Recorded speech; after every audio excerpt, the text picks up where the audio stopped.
ملتان میں اتنی دیر گزاری تو پھر سرائکی پہ بھی عبور حاصل کر لیا؟ جی مجھے سرائکی ٹھیک آتی ہے، میں سرائکی زیادہ بولتا نہیں ہوں، لیکن یہ ہے کہ سرائکی ماحول ہے. ڈیرہ اسماعیل خان خود سرائکی ہے. جی بالکل بالکل. تو ڈیرہ اسماعیل خان، پھر میں ڈیرہ غازی خان میں رہا ہوں، وہاں بھی سرائکی ہے. پھر ملتان میں رہا ہوں، وہاں بھی سرائکی ہے.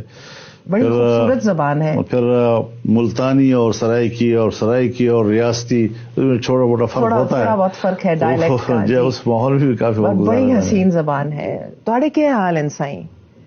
میں الحمدللہ بالکل ٹھیک ہے. انڈس ویلی سویلائزیشن کی زبان شاید سرائکی ہی نکلے جب وہ تختیاں پڑھی جائیں ایونچولی. آدھے ہیں کہ سرائکی بہت پرانی زبان ہے. اے صحیح ہے جی، بہت پرانی زبان ہے. یہ کوئی شک نہیں، سرائکی یقیناً بہت پرانی زبان ہے، لیکن سرائکی جو پیرل انڈس کلچر ہے سارا جی اندر ہند کو تے سرائکی جی یہ دوہاں دا اپنے اپنا میدان ہے. دریا دی زبان ہے بس جڑی ہند کو تو جڑے ہزارہ ایبٹ آباد تے تسا اٹک تک یہ سارے ہند کو ہے. جی ہاں. تے جڑے ویلے اساں میاں والی داخل تھیندے ہیں، بھکرج داخل تھیندے ہیں، ان دے بعد ڈیرہ اسماعیل خان، اگوں تے ڈیرہ غازی خان، ملتان، یہ بس سرائکی بن ویندے. جی جڑے ویلے اساں اگوں تے ویندے ہیں بہاولپور، رحیم یار خان، یہ بس ریاستی زبان ہوندی، پرانے ریاستی زبان. تاریخ دان آدھن درائے سندھ دی تہذیب دیاں تختیاں پڑھیاں جاون گیاں ادوں سرائکی زبان تھی وے گی. میرے خیال میں میری سرائکی آپ کی سرائکی سے اچھی ہے. کوشش تو کر سکتے ہیں. کہنا ہے یہ تاریخ دانوں کا اور آرکیالوجسٹ کا. جی اس میں کوئی شک نہیں، اس میں بہت یہ قدیم زبانیں ہیں، ہمارے اس خطے کی قدیم زبانیں ہیں. ایک دفعہ میرے شوہر نجم سیٹھی اور میں ہندوستان گئے، وہاں پر ہمیں ایک نہایت خوبرو خاتون ملی جو دلی میں رہتی تھیں اور اونچی لمبی گوری چٹی تھیں، اور ان کو میں دیکھ رہی تھی اور میں نے سوچا کہ یہ تو ہمارے علاقے سے ان کا تعلق ہوگا، ان کی پشتوں کا. تو میں نے ان سے پوچھا تو کہنے لگی کہ میرے بڑے ڈیرہ اسماعیل خان سے ہجرت کر کے تقسیم کے دوران یہاں ہندوستان میں آ کے مقیم ہوئے. تو میں نے کہا کہ اور اس کے بارے میں اور تمہیں کچھ یاد ہے، پتا ہے؟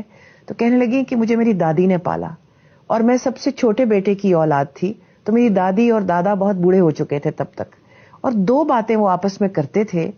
تو آپ کو اگر معلوم ہو کہ وہ کیا کہتے تھے، میرے دماغ میں وہ گھومتی ہیں، وہ الفاظ گھومتے ہیں، لیکن مجھے ان کا مطلب نہیں معلوم. تو میں نے کہا کیا کہتے تھے؟ تو کہتی ہیں کہ دادا دادی کو کہتے تھے بار بار کی تھی سی. تو میں نے کہا کی تھی سی نہیں، وہ پوچھتے ہوں گے کی تھی سی، یعنی کہ کیا ہوگا. پھر کہنے لگی کہ پھر دادا دادی کو ہر 2-3 دن کے بعد کہتے تھے داون سو کہ نہ داون سو. میں نے کہا وہ کہتے تھے دھاون سو کہ نہ دھاون سو، کہ میں نہا لوں کہ نہ نہاؤں. ایسے ہی ہے جی. بالکل صحیح ہے جی، بالکل صحیح ہے. تو بتائیے کہ پھر سرائکی اور پشتوں میں سے، کیونکہ آپ کا ایک مروت پشتون خاندان کے ساتھ تعلق ہے اور مادری زبان آپ کی پشتو ہے، تو ان دونوں میں سے زبانوں میں سے گھر پہ تو آپ پشتو ہی بولتے ہیں؟ جی پشتو ہی بولتے ہیں ہم گھر میں، اور چونکہ ہماری پیدائش مروت میں ہوئی ہے، میرے ننیال جو ہیں وہ سب مروت ہیں، تو اگرچہ ہم ناصر قبیلے سے تعلق رکھتے ہیں، لیکن چونکہ ہماری اپنی پیدائش مروت قوم میں ہوئی ہے اور ہمارے سارے رشتے جو ہیں وہ مروت قوم کے ساتھ ہیں، تو تقریباً وہی کلچر، وہی زبان، وہی عادتیں ہمیں ساری زندگی کی، گھر کے بچوں کی سب ایک ہی ماحول میں ہم زندگی گزار رہے ہیں. تو اپنے جو ہماری قوم ہے وہ زیادہ تر بلوچستان میں، پھر آگے افغانستان میں، تو ان کے ساتھ ہمارا کوئی زیادہ رابطہ نہیں ہے. آنا جانا رہتا ہے، آ جاتے ہیں وہ ہمارے مہمان، ہم چلے جاتے ہیں ہم ان کے مہمان، لیکن کوئی زیادہ ہمارا مربوط وہ نظام نہیں ہے. الا یہ کہ کچھ لوگ ان قبیلوں کے جو ہمارے وہ ڈیرہ اسماعیل خان میں آباد ہیں جی، تو جو ڈیرہ اسماعیل خان میں آباد ہیں ان کے ساتھ تو روزانہ کا ملنا جلنا ہوتا ہے. جب بھی ہم جاتے ہیں ان کے لوگ آ جاتے ہیں، ہم ان کو ملنے چلے جاتے ہیں، ہم شادی میں شریک ہوتے ہیں، لیکن زیادہ تر ہمارا تعلق جو ہے یہیں اپنے مروت قبیلے کے ساتھ ہی ہے.